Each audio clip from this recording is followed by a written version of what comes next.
이란은 어떤 국가인가? 이 영상은 이스라엘과 싸우는 세력을 지원하다가 이제 직접 공격을 시작한 이란에 대한 궁금증으로 인해 제작되었다. 그럼 시작해보도록 한다. 이란과 페르시아.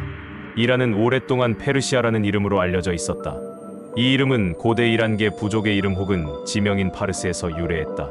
이들이 주로 살던 이란 서남부의 땅을 고대 페르시아어로 파르사, 페르스, 중세 페르시아어로 파르스라고 했는데, 이 파르스 출신의 키루스 2세가 아케메네스 왕조를 개창하면서 파르스 사람들이 주도 세력이 되었다.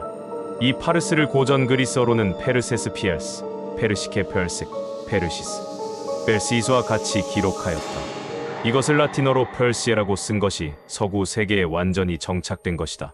현지인들이 전통적으로 써온 이름은 이란이다. 당시 이란계 종족들은 출신 지역이나 종족별로 쪼개져 있었음에도 불구하고 언어 문화적으로 유사성을 갖고 있었다.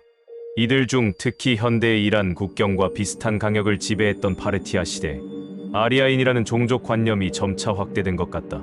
전술했다시피 아리아인이라는 개념은 훨씬 이전부터 있었지만 아케메네스 왕조는 지배층인 페르시아인들이 아리아인의 한 분파였을 뿐이지 공통적인 민족 정체성 따위가 확산되지 않은 다민족 제국이었다. 파르티아 역시 다민족 제국이기는 마찬가지였지만 다아파르니 정복자들, 파르티아인, 페르시아인, 메디아인, 박트리아인, 토그드인 기타 등등의 여러 이란계 종족들이 하나의 국가, 범주 안에서 수세기 동안 부대끼면서 공통적인 정체성을 갖기 시작했다는 것이다. 이것이 구체적 형태로 나타난 것이 파르티아를 멸망시킨 에란샤흐르 제국, 즉 사산 왕조의 국가 건설 과정인데, 사산 왕조는 아리아인 이란인의 국가이라는 개념을 이용했다. 종교적, 추상적 개념에 가까웠던 아리아인의 땅이라는 개념을 현실 정치에 끌어들여 사산 왕조의 지배를 받고 조로아스터교를 믿으며 페르시아어를 쓰는 이란 사람들이 사는 나라라는 구체적인 개념으로 바꾼 것이다. 또한 비페아리아인이라는 개념을 통해 다른 종족들을 타자화함으로써 이란의 정체성을 강화하였다. 사산 왕조의 군주들이 이란과 비이란의 왕중왕이라는 칭호를 쓴 것도 이를 잘 보여준다. 이후 아랍의 정복과 이슬람 시대의 도래로 이란인들은 이슬람 세계의 일부분으로 흡수되었다. 아랍 문자와 이슬람을 받아들였으며 오래 부대끼고 사는 통의 생활 습관의 변화, 혼혈도 많이 이루어졌다. 그러나 문자는 바뀌었을지언정 언어와 학문 분야는 대부분 유지되었고, 중세 이슬람 황금기에 실질적 축을 담당한 이란 출신 학자들과 문인들에 의해 이란이라는 이름과 독자적 문화, 정체성이 기억되었다. 7세기 아랍의 대홍수가 거쳐간 뒤에도 11세기 이후 튀르크의 대홍수, 13세기 몽골의 침공 등으로 인해 이란은 대대적인 변화를 겪었으나 그 와중에도 이란의 독자적 정체성은 살아남아 현대에 이르게 되었다. 그리고 1935년 팔레비 왕조에서 공식적으로 국호를 이란 제국 자올레이 텐하이 에엔으로 못 박았다. 물론 이는 나라 이름을 페르시아에서 이란으로 바꿨다는 뜻은 아니며 다른 국가의 스스로를 페르시아가 아니라 이란이라 불러달라고 요구한 것이다. 오늘날 페르시아라는 이름은 이란이라는 나라 이름보다는 이란 지역의 역사적인 지명이나 지역에 거주하는 민족들의 총칭으로서 더 많이 쓰인다. 팔레비 왕조가 1979년에 이란 혁명으로 무너지고 호메이니가 이슬람 공화국을 세우면서 나라 이름도 이란 이슬람 공화국으로 바꿨다. 이란의 종교. 표면적으로는 신정국가답게 인구의 99.4%가 통계상으로는 이슬람을 믿는다. 하지만 실질적으로는 기독교도 비율이 생각보다 높고 젊은 층에서는 아예 종교 자체를 가진 이 자체가 그리 많지 않다. 대부분 서류상으로만 공식적인 자리에서만 신앙을 보일 뿐이다. 국교는 시아파 중에 12만파로 정해져 있고 이란의 전체 인구 중 시아파가 인구 91.5%로 주류를 이루며 수니파가 7.9%를 차지한다. 전 세계 시아파의 본좌 국가로 시아파 인구 70%가 이란에 산다. 이란은 사파비 제국의 발흥으로 인구의 다수가 시아파가 되면서 시아파 국가로서의 정체성을 확립하였다. 만다야교, 바하이교나 조로아스터교, 아르메니아 사도교회, 유대교 등 많은 소수 종교가 있다. 물론 이들은 차별을 받긴 하지만 요즘은 그래도 상황이 좀 나아졌다. 국가 공인 종교는 이슬람, 시아파, 수니파, 기독교, 유대교, 조로아스터교이다. 이들은 극소수이며 자리아법 때문에 비이슬람 종교로의 개종도 전면 금지인 데다 그나마도 허울만 좋은 종교 권리 보장과 계속되는 실질적 박해 때문에 상당수 유대교, 조로아스터교, 순위 이슬람 신자들이 이란을 떠나 망명했다. 조로아스터교는 이란이 이슬람화된 이후부터 인도로 주로 망명해온 역사가 있다. 최대 성지 가운데 하나인 이스파한의 아르메니아 사도 교회에 반 그 성당도 있는데 아르메니아인들이 와서 수르프 바다락성 찬 예배를 보게 한다. 물론 오래 전부터 살아오던 기독교인들에게 하나여 많이 개방적이다. 1979년 혁명 당시에는 이란 전국에서 가톨릭 사제 및 개신교 목사들이 살해당하며 성당들을 불태우는 테러가 벌어졌음에도 아르메니아 사도 교회 성당들은 대체로 무사했다. 이는 아르메니아인들이 팔라비 왕조 시절 유대인 우대 정책 덕에 도외시된 점에 호메이니를 지지했던 점이 컸다. 그래서 아르메니아 사도 교회 소속 성당들이 많이 남게 되었다. 그래도 막상 가본 기독교 계열 선교사들이 이란은 이스라엘이나 사우디아라비아, 터키에 견주면 기독교에 대하여 꽤 양호한 관심을 보인다고 한다. 그 외에도 가톨릭이나 정교회, 개신교 종파들도 소수 존재한다. 물론 이슬람 근본주의 체제를 위협하는 선교 때문에 선교만큼은 절대 금지되어 있다. 유대교 역시 이란에서는 배척받는다. 이란은 대표적인 기독교 탄압국으로 오픈도어 선교회에 세계 기독교 박해, 순위 WWLW World Watch 리스트에서도 9위에 올라 있다. 다만 사우디처럼 개종자를 마구 처형하는 일은 그나마 드물고 대부분 징역형을 선고하는데 문제는 이게 장기간 복역하는 중형이다. 게다가 이란은 배교와 개종을 금지하며 중죄로 다스린다. 실제로 이란 법원은 이슬람에서 기독교인으로 개종한 18명에게 최대 24년의 징역형을 선고했다. 현재 이란에서 선교활동은 금지되며 외국인 선교사는 입국 금지에다 선교가 적발될 시 무조건 추방이다. 특히 페르시아어로 이루어지는 경우에 더 심각하다면서 기독교 전교에서 성경 공부 또는 성경이나 기독교 서적을 발간하거나 설교하는 것이 모두 불법이다. 2014년에만 최소 75명의 기독교인들이 체포되었으며 이보다 더 많은 이들에게 감옥행이 선고됐으며 이들은 구금 후 육체적, 정신적 고문을 당한다고 증언하고 있다. 그래서 이렇게 악랄한 인권 탄압과 폭정을 저지르는데도 이란은 미국보다 살기 좋은 국가라며 한심한 정신 승리나 해댄다. 이 점에서 북한과 다를 게 없다는 비판도 받고 있다. 이스라엘 역시 이것을 빌미로 이란은 우리 욕할 자격 없다며 이란을 비난한다. 이스라엘과 원수라 유대교를 부인하는 것으로 생각할 수도 있으나 전혀 아니다. 호메이니조차도 살아 생전 말하길 우린 히틀러 같은 미치광이와 다르다고 강조하고 유대인들을 증오하고 없애자는 게 아니라 엉터리 유대인들이 정권 잡고 유대인 괴롭히는 이스라엘이란 폭력적 제국주의 국가를 증오하고 반대하는 것이라며 이슬람 혁명 이후 자국에 살던 유대교인에 대하여 일절 건드리지 않았다. 유대교는 이란에서 엄밀한 국가 공인 종교 중 하나이다. 중동 국가에 비하면 유대인들이 많이 사는 편이며 이스라엘 국적이라도 이란 계통이라면 비자를 얻어 방문하는 것이 가능할 정도이다. 그래서 국외 거주 유대인들이 이란에 대한 미국과 이스라엘의 무력 행사를 껄끄럽게 여기는 것도 적지 않다. 그러나 반대로 반유대주의 역시 굉장히 심하다. 게다가 자국의 유대인 여성들에게까지 이슬람 복식을 강요하고 있다. 또 이란에서의 복장에 대해 어이없는 것 중 하나는 이란 시아파에서는 남녀를 불문하고 넥타이를 서고 제국주의식, 기독교식 문화의 산물이라며 금지한다.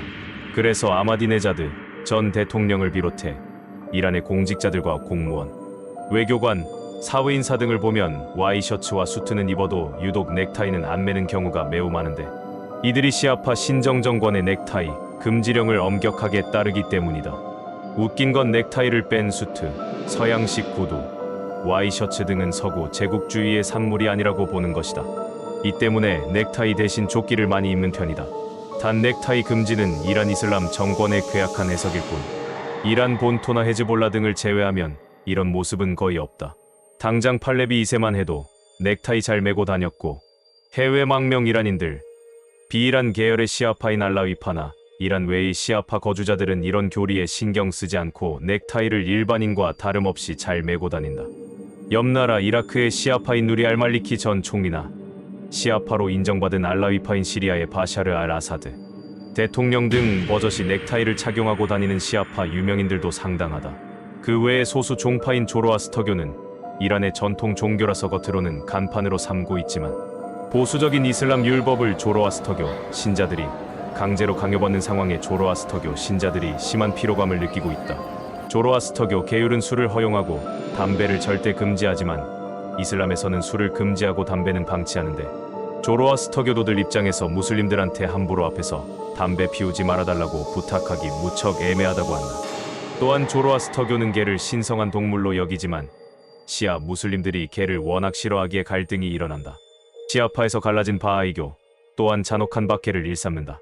사실 이쪽이 제일 심한데 이란 정부는 기독교, 유대교, 조로아스터, 만다야 등 다른 쪽은 최소한 종교라고 인정은 해주지만 바하이는 식민 지배 시기 서구의 지원으로 생긴 사이비 종교의 일종으로 보기 때문에 종교로 분류하지도 않는다.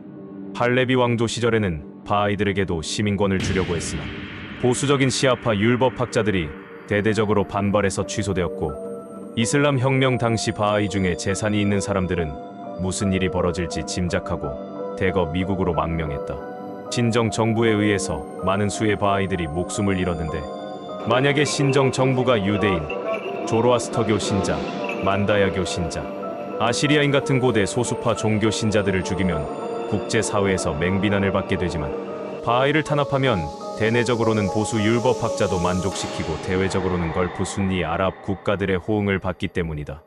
이란은 이슬람 시아파의 맹주이며 시아파 무장단체 헤즈볼라, 시리아의 바샤르 알 아사드 정권을 지원하고 있기 때문에 같은 이슬람이긴 하나 수니파도 마찬가지로 억압의 대상이다.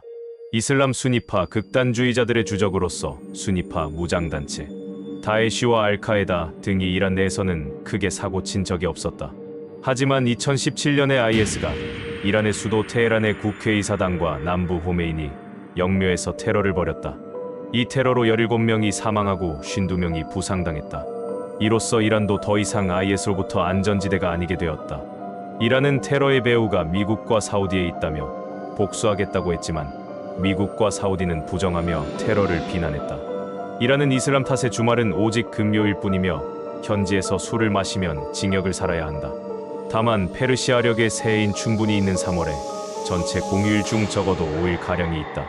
위에서 이슬람 이외 종교를 탄압한다고 하였지만 이란 현지에서 가장 부정적으로 보는 것은 종교가 아예 없는 무종교이다. 그러니까 한국인 관광객들은 혹시 본인이 종교가 없다고 해도 그냥 기독교나 잘 모르겠으면 하다못해 유교나 불교라도 되는 편이 아예 종교 없다고 말하는 것보단 낫다. 다만 이란이 종교 탄압국이긴 하지만 이란인 개개인들은 어지간해선 외국인 단기, 방문객의 종교 같은 걸 가지고 귀찮게 굴진 않는다. 현실은 2020년도에 네덜란드 대학의 온라인 통계 5만 명 이상의 자가응답 조사 통계에서 90% 이상이 이란에 사는 이란 인 대상으로 조사한 결과 시아파나 그 외 수니파, 그 이외 분파를 합쳐도 무슬림은 고작 40.4%에 불과하다. 무슬림식 1일 오후에 기도를 드리는 비율은 불과 27%, 저녁 기도를 드리지 않는 사람이 60%다. 기독교나 조로아스터 등 다른 종교를 포함해도 종교를 가진 사람은 60% 정도이고 나머지는 무종교, 무신론, 불가지론, 인본주의 등 비종교적 인구가 40%가량이다. 즉 이란에서 무슬림보다 종교가 없거나 다른 종교인 인구가 훨씬 많다. 여성들이 히잡을 쓰는 것에 대해서도 23% 정도만 찬성하고 56%는 반대하며 더구나 법적인 의무로 하는 것에 대해서는 15%만 찬성이고 72%는 반대한다. 이 통계 결과를 두고 이란 현지인들은 공감하지만 외국인들은 신뢰 못하는 전형적인 통계라고 말할 정도다. 위에서 언급했다시피 99.4%가 이슬람을 믿는다는 이슬람의 정부 통계는 명목상의 통계일 뿐이다. 표면적으로는 정부가 시아파 이슬람교를 강요하니 믿는 척은 하지만 내심으로는 절반 정도의 인구는 어떤 종교든 종교 자체에 관심이 없는 무종교인이라는 것이다. 이 비율은 무종교인 비율이 중국과 맞먹을 정도로 높다는 것을 말한다. 성직자나 이슬람 혁명 수비대와 같은 이란의 보수층은 대체적으로 독실한 것은 아니고 보수층의 자녀들 역시 종교 행위에 별 관심이 없고 놀고 먹는 데에만 관심이 있다. 한국에서 관광 혹은 유학하는 이란인 여성 중 히잡을 쓰고 다니는 경우는 10명 중 한두 명이 될까 말까이다. 이란에 출장 혹은 여행 다녀온 사람들에 의하면 정부가 신정 정치 체제인 것과는 별개로 이란인들의 종교 성향은 사우디인보다는 외려 터키인에 가까워서 의외였다는 평도 있다. 그래서 앞머리를 아예 내놓는 수준의 히잡을 착용하는 이란 여성들이 차도르를 착용하는 여성들보다 많다. 도시의 젊은 남성들도 서구식 복장과 헤어스타일을 하고 다니는 경우가 훨씬 더 많다. 이란의 정치, 이란은 이슬람 법학자 통치체제라 불리는 특유의 정치체제를 가지고 있다. 중동에서 몇 안 되는 선거로 평화적인 정권 교체가 가능한 공화제를 채택한 나라다. 물론 정교 분리가 안 되어 있어 이슬람 최고 지도자가 왕인마냥 정치에도 간섭한다는 게 가장 큰 문제점이긴 하지만 이슬람 최고 지도자도 일단은 국민들이 선거로 뽑은 의원들의 합의로 선출되는 방식이라 이란 국민들의 의사가 어느 정도는 반영되고 대통령 역시 정권의 성향에 따라 그 안에서도 보수개혁처럼 사회적 분위기나 색깔도 어느 정도는 바뀌는 나라다. 이란 헌법에는 시아파의 구세주인 마흐디가 재림할 때까지 이란의 정치를 시아파 율법, 전문가 오자톨 이슬람, 마르자 에타클리드 등으로 부름들이 맡아 대리로 통치한다고 규정하고 있다. 이에 따라 이란의 국가원수 라흐바르는 곧 종교 지도자이고 국가 운영에 종교인 이슬람 시아파이 직접 참여한다. 때문에 이란 정치를 자유민주정이 아니라 이슬람법 전문가정이라고 평가하는 정치 논객들도 있으며 이란에서 민주주의란 이슬람 근본주의를 보좌하기 위한 구색 맞추기에 불과하다는 평가. 그럼에도 그것조차 안 하는 주변 전제군주정 국가들에 비하면 상대적으로 민주적이란 평이 공존한다. 옆 동네 사우디아라비아만 해도 왕이 하고 싶은 대로 다스리고 장관도 전부 직계 왕족이 맡고 국회의원도 없는 시기. 물론 이란도 서아시아 수준이 아니라 세계적으로 비교해보면 그리 민주적이지도 않고 인류 보편적 인권을 추구하지도 않는다. 또 혁명 세대의 족벌 정치도 심각한 상태다. 그래도 상당수 이란 국민들은 각 정치인에 대한 평가와는 별개로 자국 고유의 정치 체제에 대해서는 나름 자부심을 가지고 있다. 어찌됐든 본인들이 혁명을 통해 부패한 전제 왕정을 무너뜨리고 세운 체제라고 다수가 인식하고 있기 때문. 결과적으로 이란은 전 세계에서도 유례를 찾기 힘든 특이한 형태의 정치 체제를 가지고 있다. 1979년 혁명 이후 이슬람 공화국이 된 이란은 표면적으로는 대통령 중심제를 채택하고 있다. 이란 대통령은 4년 임기에 1회 연임이 가능하고 국민 직접 선거 및 결선 투표로 선출되어 정부 수반으로서의 역할을 한다. 현임 대통령은 2021년에 선출된 에브라임 라이시이다. 그 외에도 역시 국민의 직선 및 결선 투표로 선출된 4년 임기의 국회가 있으며 사법부도 그 수장 후보군 명단을 보내면 대통령이 지명하는 형태로 독립성을 유지하고 있다. 또한 8년 임기의 직선 의원 88명으로 이뤄진 이슬람 율법 전문가 회에 가 있고 이들이 선출한 종신직의 라흐바르가 국가원수의 역할을 한다. 현 라흐바르는 이데인 알리 하메네이로 1989년 취임한 이래 현재까지 이란의 국가원수이다. 대통령 중심제 국가에서 일반적으로 대통령은 행정부 수반뿐만 아니라 국가원수도 겸하지만 이란은 그렇지 않다. 여기에 6명의 이슬람 율법 전문가와 6명의 법학자, 총 12명의 위원으로 이루어진 헌법수호위원회 AA 또는 수호자 평의회가 있다. 6명의 이슬람 율법 전문가는 라흐바르가 임명하고 6명의 법학자는 사법부의 지명을 받아 국회가 동의해 대통령이 임명한다. 이들은 헌법을 해석하고 헌법재판소처럼 헌법재판을 하기도 하며 무엇보다 율법 전문가 회의, 대통령, 국회의원 후보로 출마하는 모든 사람들을 심사해 부적격자를 떨어뜨리는 엄청난 권한을 가진다.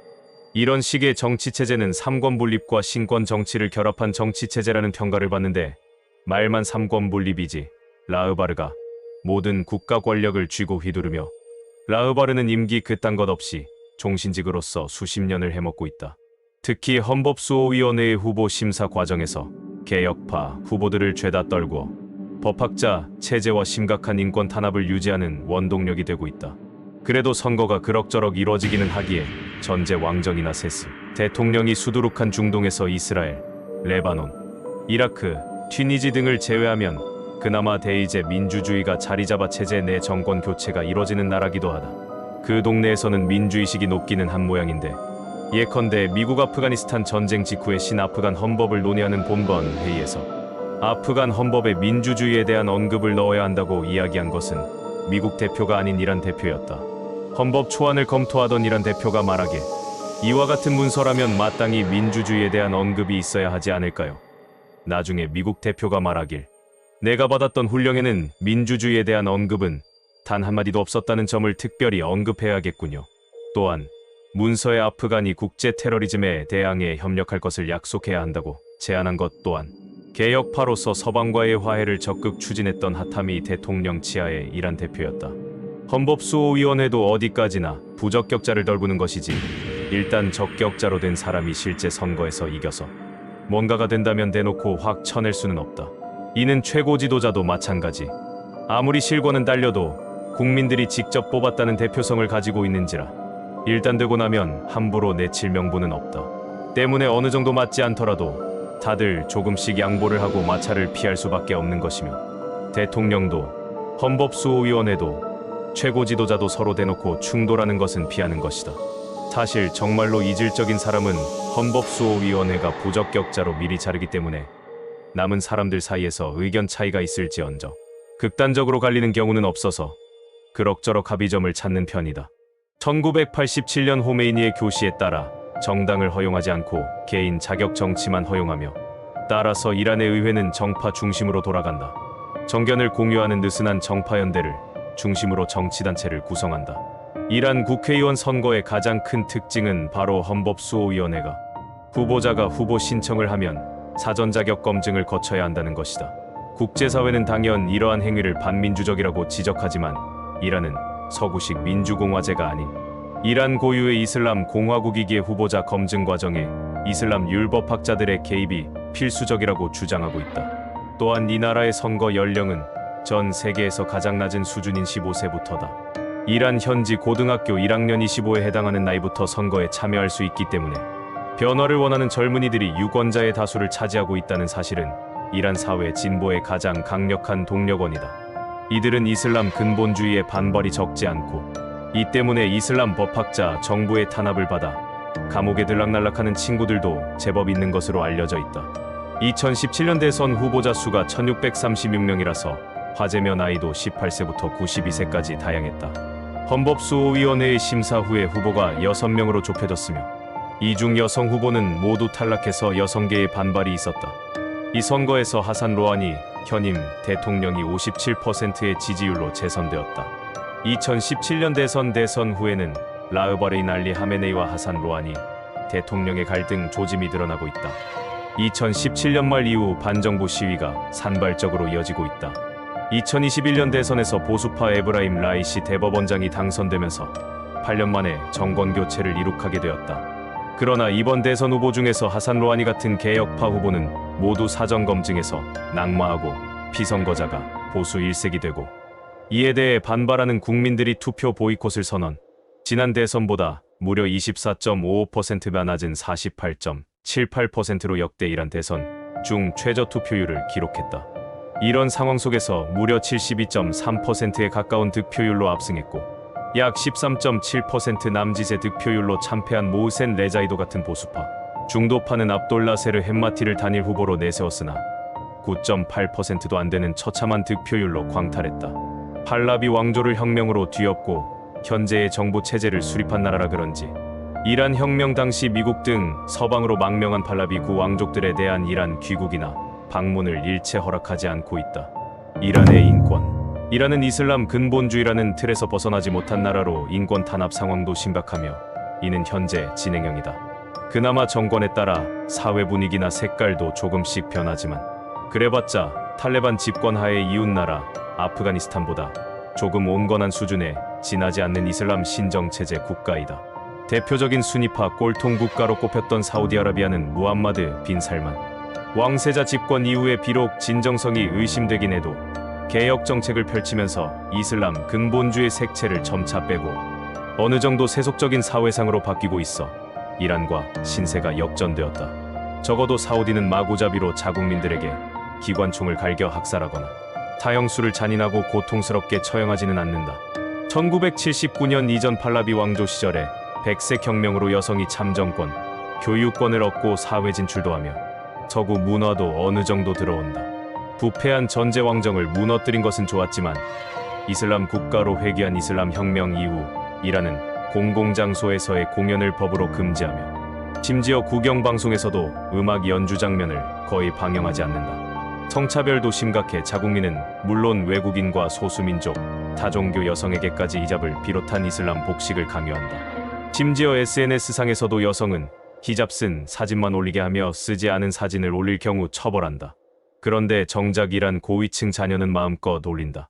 특히 이란 여성들은 스포츠 경기 관람 등 공공장소에서의 사회활동에 심각한 수준의 제약을 받는데, 대표적인 사례가 2014년 6월 남자 배구 경기를 관전했다는 이유로 일한 게 영국 여성 변호사인 무함마드 레자 타바르자니와 인권운동가 곤체 가바미가 징역 1년을 선고받았다.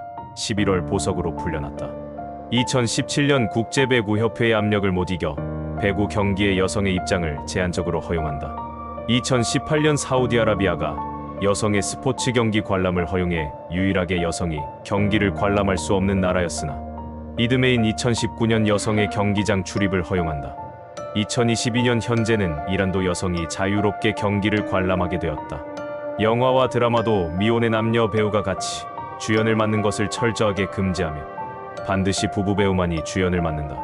이란의 음악 스트리밍 사이트에서 앨범 커버에 나온 여성들을 합성으로 지워 세계적인 웃음거리가 됐다. 현재 이란에서는 이슬람 신앙생활을 관장하는 별도의 도덕경찰 Gate Air Guidance Patrol이 따로 있어서 인권을 탄압한다. 특히 도덕경찰들의 여성에 대한 인권 침해가 심해. 여성이 음악에 맞춰 춤추는 동영상을 올렸다고 태형을 하며, 여성이 진하게 화장한다는 이유로, 그리고 복장이 잘못되었다는 이유로 여성을 단속하고 그 자리에서 매질까지 하며, 또 복장의 문제가 클 경우 거액의 벌금과 함께 채찍행에 처한다. 심지어 파티장까지 급습한다.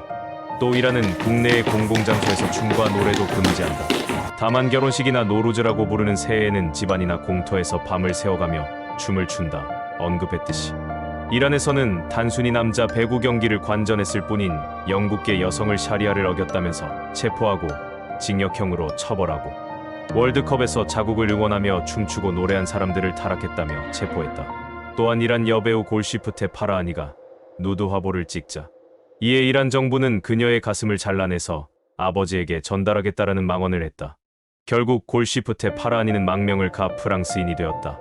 2015년 9월에는 이란 사법 당국이 이성과 악수했다는 이유로 남녀에게 각각 99대의 채찍질을 선고해서 국제사회에서 엄청난 비난을 받았다. 실제로 여러 인권단체들에 의하면 이란에서 친족 이외의 이성과 악수하는 것을 간통까지는 아니지만 적절치 않은 성적 행위로 간주한다고 증언하고 있다. 2015년 3월 이란 의회가 출산율을 높여 인구를 늘리기 위한 대책이 비난받는데, 바로 피임을 금지하는 법안을 통과한 것이다. 여성 인권을 침해한다는 국제적인 비난이 쏟아졌다. 이 법안은 하메네이가 2012년 7월에 저출산과 고령화의 문제가 심각하기에 머지않아 인구 감소가 시작될 것이라서 현재 8천만 명 정도의 인구를 향후 50년간 배로 늘려야 한다고 주장하면서 입법 움직임이 일었는데, 하메네이는 당시 부부가 왜 아이를 2명만 낳거나 아예 출산하지 않으려 하는지 이유를 연구해봐야 한다. 이런 흐름이 계속되면 머지않아 이란은 노인의 나라가 될 것이라고 지적했다. 이 법으로 이제부터 건강상 문제가 있는 경우를 제외하고 원칙적으로 정관 절제, 수술 등의 영구 피임을 위한 수술을 금지하고, 이 법을 위반한 의사는 엄청난 처벌을 받는다. 또한 출산하지 않은 여성에게 취업 시 불이익을 주는 법안도 통과될 예정이다. 이 법안을 통과하면 고용주는 1순위로 아이 있는 남성, 2순위로 아이 없는 남성, 3순위로 아이 있는 여성, 4순위로 아이 없는 여성을 고용해야 한다. 또 이란 정부는 정부가 지원하는 가족계획 프로그램을 없애고 이혼 절차를 어렵게 하는 등 출산 촉진책도 병행한다. 한마디로 정부가 국민에게 출산을 강요하는 것이다. 사실 이란도 출산율이 상당히 낮고 고령화도 빠르고 인구 감소가 일어나 골칫거리다. 그래서 이란 정부가 출산율을 높이기 위한 정책을 추진한 건 딱히 이상한 일이 아니기는 한데 강압적으로 해 문제다. 국제 엠네스티는 2015년 3월 11일 이 두 법안에 대해 이란 여성의 권리를 수십 년 전으로 후퇴시킬 것이라고 했으며, 이란 정부가 여성의 핵심 권리를 박탈해 여성을 자신의 삶을 결정할 수 있는 기본권을 가진 인격체가 아닌 애 낳는 기계로 전락시킨다고 비판했다. 게다가 이란의 청년층은 실업과 고물가로 생활고에 시달려 출산을 많이 할 수 없다. 이런 판국에 강제로 하려고 하니 해결이 안 된다. 이란의 법 집행은 이슬람 극단주의의 샤리아법이라 마구잡이식으로 이루어져 억울한 옥살이를 하며 희한한 해석도 많다. 대표적으로 정당방위로 칼을 휘두른 20대 여성을 교수형에 처한 사건이 있다. 이란 사법당국은 2014년 10월 28일 레이안의 자바리 26, 1987년생에게 살인 혐의로 교수형을 집행해 거센 비난을 받았다. 사건의 전말은 이렇다. 자바리는 10대였던 2007년 이란 정보기관 요원 출신인 사르반디에게 취업 제안을 받고 집에 따라가 성폭행을 당할 뻔했는데 자바리는 성폭행을 피하려 갖고 있던 칼을 휘둘렀다. 경찰에 체포된 자바리는 재판에서 모두 정방방이며 성폭행당하려는 자신을 보호했다고 주장한다. 하지만 재판부는 자바리의 계획된 범행으로 봐 성인이라는 이유로 2009년 그녀에게 사형을 선고한다. 그러나 여러 인권단체들은 그녀가 사르반디를 죽였다는 증거가 없으므로 재심을 요구했으며 국제 엠네스티는 자바리의 범행이 아닌 정체불명의 남자가 등장해 사르반디를 죽였다고 했으나 이란 정부의 거부로 재조사는 끝내 이뤄지지 않았다. 국제 엠네스티는 이 처형은 이란 인권 역사의 핏자국으로 남을 것이라고 이란 정부를 비난했다.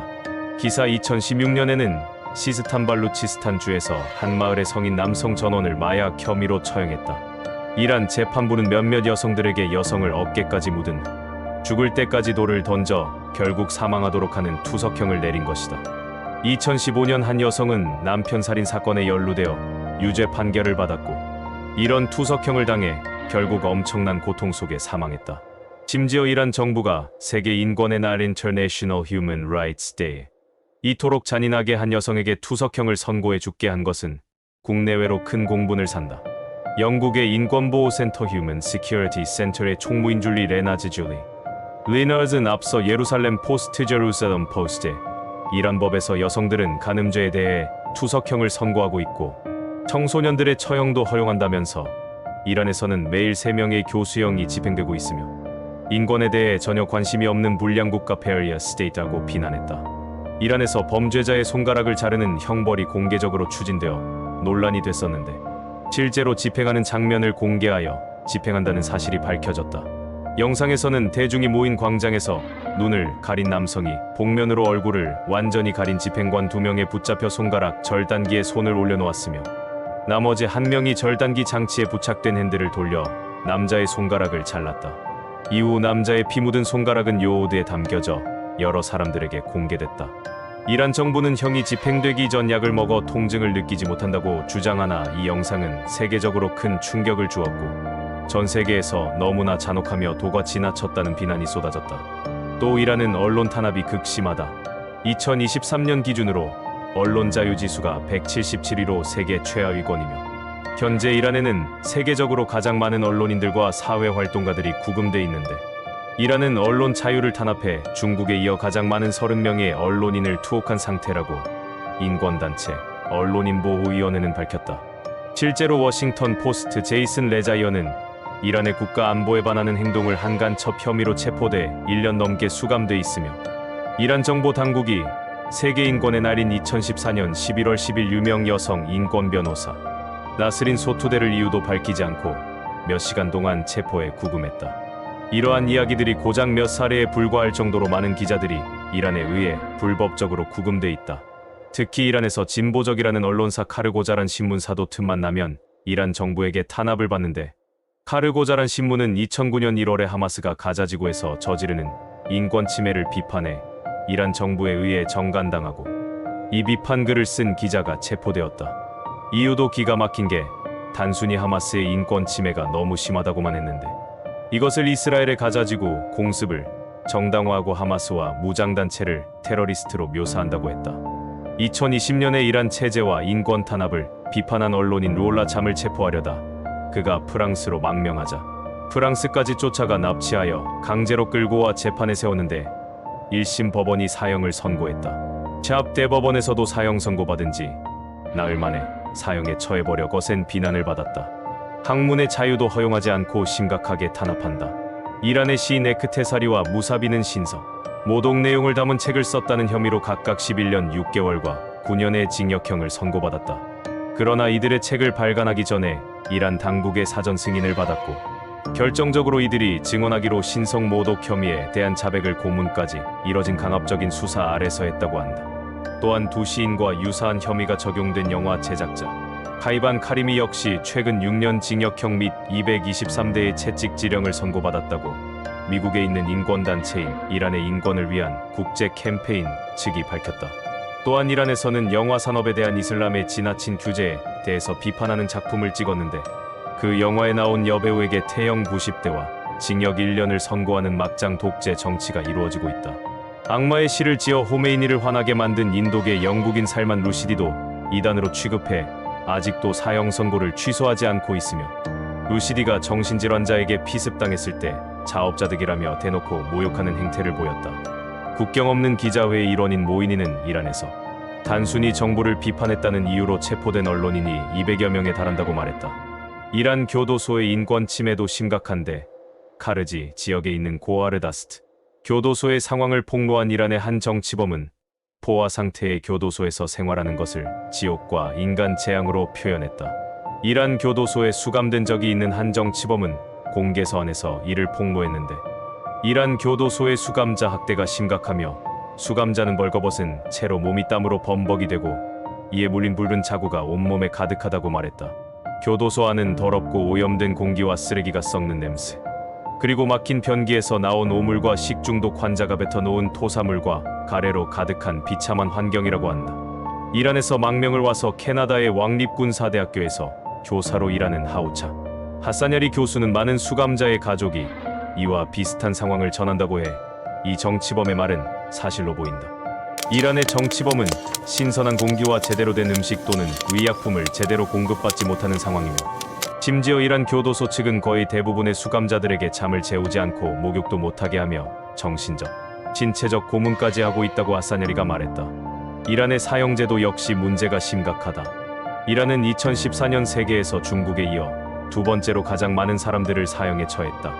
이란 정부가 마약 사범 척결에 나서서 2015년 7월까지 이란의 사형자 수가 최소 694명으로 역대 최고치였던 2014년의 753명에 육박하며 2015년 안에 1000명을 넘을 수 있다고 아흐메드 샤히드 UN 이란 인권 특별보고관이 UN 총회에 제출한 보고서에서 밝혔다. 현재 이란의 사형 문제는 사우디아라비아와 함께 가장 심각한데, 이란 정부는 흉악범과 마약사범에 대해서는 사형을 원칙으로 하기에 이렇게 사형수가 많은 것이라고 주장하지만, 여러 인권 단체들은 모두 거짓이며 실제로는 정치범에게 마약사범이라는 누명을 씌워 사형에 처하거나 정치범들이 마약사범으로 처리되어 사형당하는 일이 흔하다고 한다. 국제 엠네스티는 이란의 독립성과 공정성을 상실한 법원에 의해 형이 선고되고 있는 것에 대해 우려를 표하면서 모호하게 표현하고, 지나치게 광범위한 범죄나 또는 범죄와 조차되어서는 안 되는 행위에도 사형이 선고되고 있다고 밝혔으며, 이란에서 피고인이 조사 단계에서 변호사 접견이 허용되지 않는 경우가 대부분이며, 항소, 사면, 감형 절차도 충분히 마련되어 있지 않아 사법살인이나 다름없다고 주장한다. 또 이란에서 처형된 사형수 중에는 신에 대한 적대와 세속적 타락 혐의로 유죄가 선고된 쿠르드족, 정치범과 순위파 이슬람교도, 배화교, 바하이교, 발루치족 등의 소수민족과 소수종교 및 친서방, 세속주의자, 무신론자, 동성애자도 있다. 국제 엠네스티를 비롯한 인권단체의 모니터링 결과에 따르면 이란에서 복역 중인 사형수는 수천여 명에 이른다. 이란 정부는 형 집행을 기다리고 있는 사형수의 80%가 마약사범이라고 밝혔지만 정확한 숫자는 공개하지 않으며, 여러 증언에 의하면 마약사범이라는 누명 아래 사형당하는 경우가 상당히 많다. 심지어 아무것도 모르는 아이들도 사법살인을 당한다. 국제 엠네스티에 따르면 2015년 소년범 160명 이상이 이란에서 사형 집행을 받을 예정인데, 문제는 고작 15세밖에 안 된 아이들을 사형에 처한다고 이란 정부를 비난한다. 2019년에도 17세 소년 2명을 채찍질한 다음 사형 선고도 하지 않고 비밀리에 처형했다. 이는 이란에서 만 15세 이상을 성인으로 분류했기에 이게 가능하다. 또한 대부분 사형이 집행되기 불과 몇 시간 전에 소식을 들으며, 더 심한 경우엔 가족들이 사형 집행 후 수일 또는 수주가 지난 뒤에 생사를 알게 된다. 실제로 인권단체인 국제사면위원회에 따르면 사형 선고를 받은 사람은 언제라도 교수형이 집행될 수 있는 상태일 정도로 수감자에 대한 처우가 매우 나쁜 상태다. 또한 여성 죄수의 경우 처녀는 사형을 시키지 않는 법 때문에 사형 전에 교도관과 강제로 결혼식을 올리고 강간한 다음 처형하기도 한다. 그래서 종파만 시아파인 다에시가 따로 없다. 이란의 사형은 교수형으로 집행하는데 척추를 부러뜨리는 롱드롭 방식도 아니고 공개 처형이라 피형자에 대한 처우가 매우 나쁘다. 상황에 따라서는 크레인으로 교수용 밧줄을 끌어올려 죽인다. 사실 이란이 사형수를 롱드롭으로 안 죽이는 이유는 일부러 고통을 줘서 죽이려는 의도가 아니라 고정적인 사형 집행장을 만들어두지 않아서 그렇다. 사형이 확정되면 신속하게 날짜랑 장소 정하고 하루 만에 뚝딱 사형 집행장을 가설하고 끝나면 바로 해체한다. 롱드롭 방식 교수형으로 처형하려면 구조상 고정시설로 만들어야 한다. 그러다 보니 사형 집행이 실패해서 살아나는 경우도 간혹 있는데, 이 경우 율법 해석을 통해 살인 등 중대 범죄에 속하지 않으면 적당히 감형해 주기도 한다. 아무튼 이토록 억압적인 사회라 이를 견디지 못한 많은 이란인들이 해외로 이민한다. 특히 이란은 두뇌 유출이 심하며 고학력자와 청년일수록 억압적인 조국의 현실에서 벗어나 자유롭게 살고 싶은 욕망이 강해서 해외로 이민을 가고 싶어 한다. 현재 해외에 거주하는 이란인들은 약 400만 명이며 주로 영미권과 유럽에 많다. 그러다 보니 해외에 사는 이란인은 세속주의 성향이 강하다. 여성들의 경우 자국과 달리 베일을 안 하며 서구적으로 꾸민다. 이민을 못하는 사람은 아예 이란을 탈출하여 난민이 되는다. 유럽을 비롯한 세계의 난민 중에 이란에서 온 난민도 있다. 해외의 이란인들은 United for Iran 같은 이런 난민 신문을 만들어 이란의 인권 탄압을 국제사회에 고발하고 이란인들의 인권운동과 이란 난민에 대한 구제에 애쓴다. 국제사회의 비난이 갈수록 커져 2016년 하산 로하니 대통령이 시민권리 장전을 선언한다 하지만 이란의 신정체제가 근본적인 문제라로 하니 대통령의 선언이 제대로 지켜질 것이라고 국제사회와 이란에서 전혀 기대하지 않는다. 게다가 종교국가인 이란은 라흐바르의 말이 법이지 정부 수반에 불과한 이란 대통령의 선언은 그 무게가 떨어진다. 이란의 현실이 이런데 이란이 이웃 아랍 국가들보다 개방적이라는 잘못된 정보가 한국 웹에 퍼져 있다. 이란 젊은이가 SNS 등에 올린 서구 스타일 파티 사진을 보고 이란을 개방적인 국가라고 판단하면 이는 어이없는 오류다. 그런 걸 올리는 것 자체가 이란 사회에서는 일탈이며 도덕경찰이 눈 씻고 찾는다. 그 파티를 안 보이는 곳에서 몰래 연다. 젊은이의 일탈은 결국 이런 식으로 끝나기도 한다. 또한 인터넷은 검열당하고 있기 때문에 다수의 SNS는 VPN으로 우회해서 접속한다. 과거 한국 사례처럼 두발 단속을 하고 2014년 퍼렐 윌리엄스에게 헌정하는 팬메이드 영상을 유튜브에 올렸다 체포됐다. 이렇게 개방적인 것과 거리가 먼 모습을 이란에서 쉽게 본다. 도덕경찰에게 걸려서 태형 이상의 처벌을 받은 사례가 많다. 이란 이슬람 혁명 전이면 몰라도 아랍 나라보다 이란이 융통성 있고 개방적이라는 주장은 근거가 없다. 사회나 문화가 개방적인 걸로 따지면 이집트는 비록 독재국가지만 정부의 강력한 세속 정책과 맞물려 문화산업과 연예계가 발전해 아랍 전역에 영상 매체를 수출한다. 아랍 국가들 중 세속화와 개방도의 끝판왕인 레바논과는 비교가 불가능하고 이란과 비교 가능하거나 혹은 더 억압적인 나라는 사우디아라비아 정도다. 우리에게 이슬람 막장나라라고 알려진 이란의 이웃국가 파키스탄은 적어도 대도시 지역들은 이란에 비하면 훨씬 세속적이고 정상적이다. 도덕 경찰이 존재한다는 자체가 개방적인 거와 거리가 멀다. 중동 종교 경찰의 양대 산맥이 이란의 도덕 경찰과 사우디아라비아의 무타와다. 다만 사우디의 종교 경찰은 2020년대 들어서는 히잡을 안 했다고 연행하지는 않는다. 미혼 남녀의 길거리 애정행각을 잡고 음란물을 규제하는 정도다. 하지만 이란의 종교 경찰은 2022년 히잡을 쓰지 않았다는 이유로 마흐사 아미니를 연행해 사망케 함으로써 2022년 이란 시위를 촉발시켰다. 언론의 자유도 물론 없다. 언론 자유지수 지도를 보면 2023년 기준으로 177이며 이란은 중동의 대표적인 독재국가인 사우디아라비아, 이집트, 시리아, 리비아 등과 함께 새까맣게 칠해져 있다. 특히 2020년에 반정부 시위를 보도하여 프랑스로 망명한 자국의 언론인을 납치하여 이란으로 끌고 와 사형에 처했다. 2022년 9월 한 이란 여성 마흐사 아미니가 히잡을 제대로 쓰지 않았다는 이유로 사설 경찰에게 끌려간 뒤 맞아서 사망하는 사건이 발생하자 가뜩이나 경제난으로 인해 쌓여온 불만이 이 사건으로 폭발하여 탈히잡 시위와 2022년 9월 이란 시위가 일어나고 있다. 분리주의. 이란은 중동에서도 거대하고 다양한 다민족 국가이다 보니까 분리주의 역시 존재한다. 특히 이란에서는 소수민족들이 차별을 받기에 이란의 소수민족들은 이란과 주류민족인 페르시아인에 대한 반감을 가지고 있다. 물론 종교와 관련된 민족 갈등도 있기는 하지만 시아파를 믿는 소수민족들조차도 페르시아인과 갈등하는 경우가 적지 않다. 중서부 이란령 쿠르디스탄은 쿠르드족의 거주지로서 쿠르드족은 이라크, 터키랑 달리 이란과는 같은 페르시아어족이긴 하나 엄연히 별개의 민족에다가 종교 역시 순위파로 달라 이란으로부터 분리 독립운동을 일으키고 있다. 이라크, 터키와 함께 쿠르드족이 100만 명 이상으로 많이 거주하는 대표적인 나라.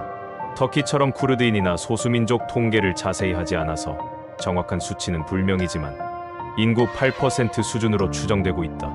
그래도 인구가 8,180만 명이 넘는 이 나라에서는 500만, 600만에 이르기에 무시 못할 수치다. 1946년에는 이라크와 인접한 이란 서부 마아버드라는 도시의 모아바드 공화국이라는 정부가 잠시 세워져 독립운동이 벌어지긴 했지만 가혹하게 진압해서 터키나 이라크와 달리 저항 세력이 분쇄되어 버렸다. 공교롭게도 쿠르드인 타나베 팔라비 왕조가 큰 기여를 했던 점도 있다.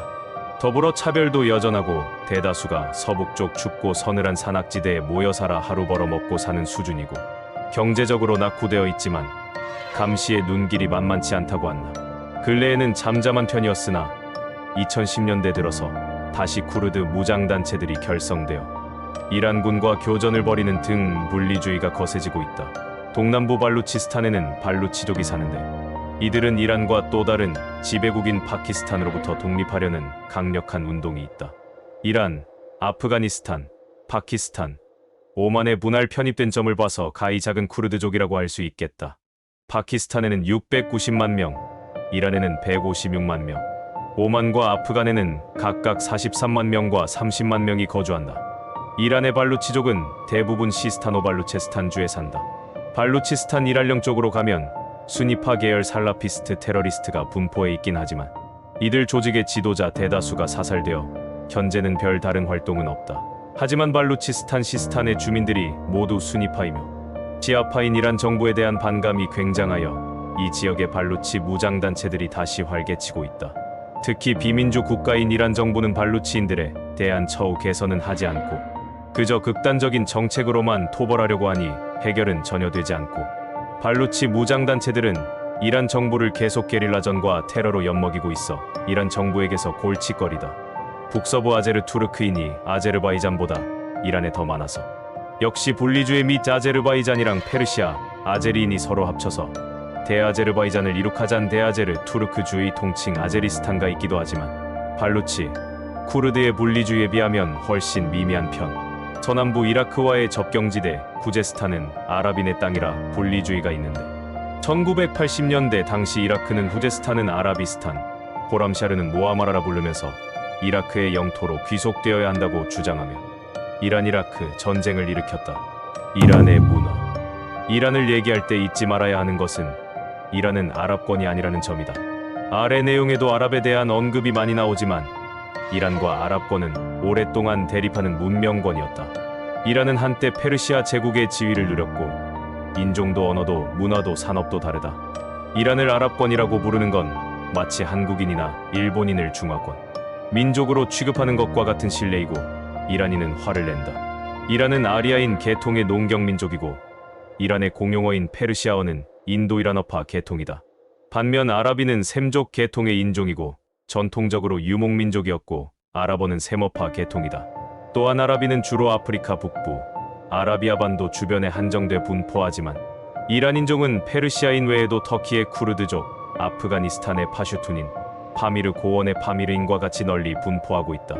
종교와 사용 문자에 있어서 이슬람 문화권에 속하긴 하나 이란은 시아파의 종주국이고 시아파는 그 외 이라크에도 많고 아프간, 예멘 등에 일부 흩어져 있다. 아랍의 수니파이란 이라크 외 대부분의 아랍 이슬람국 들어와 크게 대립을 하고 있다. 즉, 이란은 이슬람국이지만 아랍국은 아니다.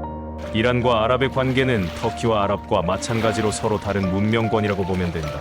이란에는 기본적으로 누군가를 만나서 대화하고 함께 시간을 보내는 일을 좋아하는 문화가 오래전부터 있었다.